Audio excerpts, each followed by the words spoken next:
Hey Ka101, welcome back to Division Moto 101.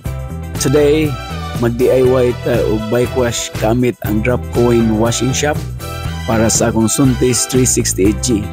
Excited na ko ipakita sa inyo ang step-by-step process from rinse, foam, rinse again, air drying, cloth drying. Tara, so good na ta!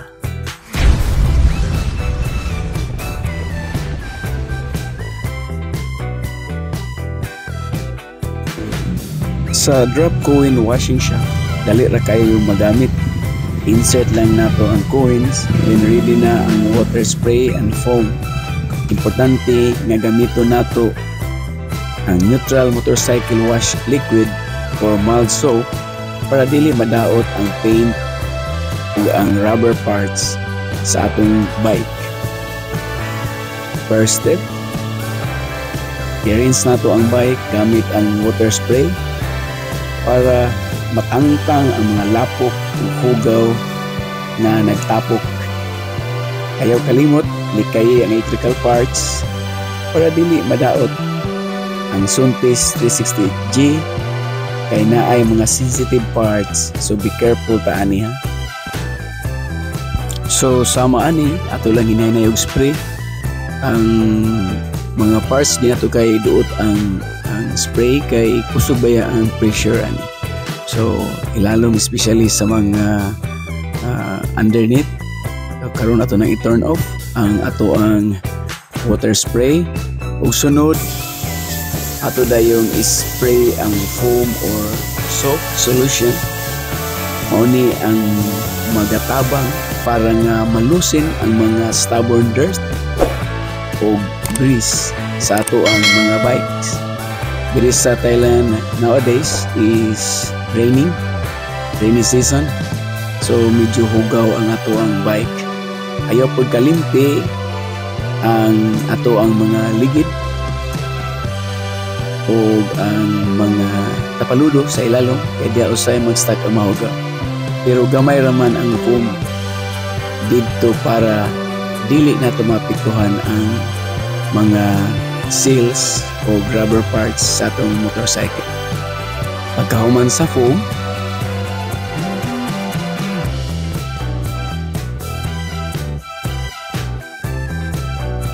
gamit ang ato ang mga foam or naatay mga trapo atong hinahinayan o pahid palibot labi na ang mga sensitive parts kadtong mga electrical parts sa Suntis ato lang hinahinayan og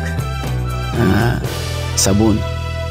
So lindot kaya ning DIY nga washing shop dinhi sa Thailand kay minsan mitikuloso tayo sa ating paglilinis ng ating mga bikes. May mga parts na i-focus natin especially sa mga rim and sa mga gulong. So minsan pag nasa shop tayo mahirap.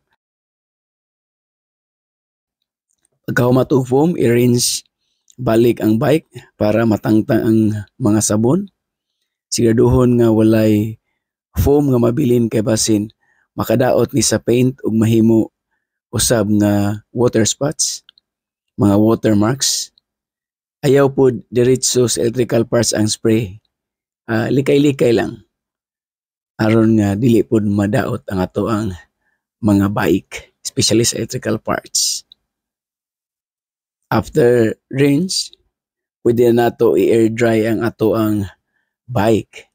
So kung napatay makita, samaan napatay makita nga ginagmay nga mga hugaw man ato ma-rinse atong balikan. So mo ni atong birahon karon ang machine ang para sa hangin atong i-air dry ang atong mga bike.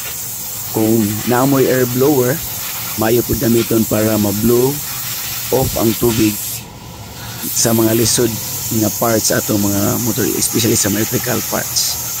Pero kung wala, pwede na po i-park sa lugar nga naihangin or init para dali ma-dry.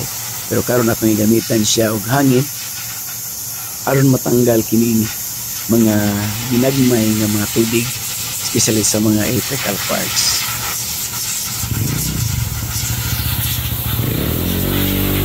So nindot kayo ang ilang machine. Ang ilang machine ay mga kawan-uwan. Nani siya ay water, spray, foam, air, blower, tapos na po siya ay gripo para sa paghugas sa atong mga kamot. So ayan.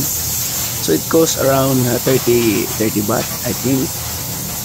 It's nice because your 20 baht, it makes it maghimo siyang 25 baht dito sa Thailand. So humana ta og hangin.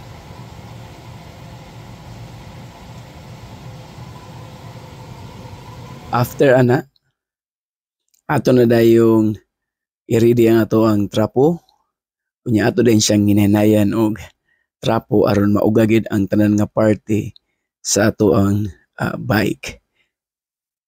This bike pala mga kawan-uwan is the new Zontis 368G. We have our ginger brown.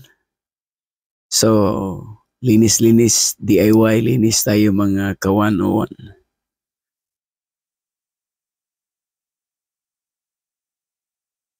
So ayan lang, simple lang ang paglinis ng ating mga motorbikes. At least pag DIY, alam mo kung saan mo i-focus. Finally, gamito nato ang mga non-woven microfiber cloth.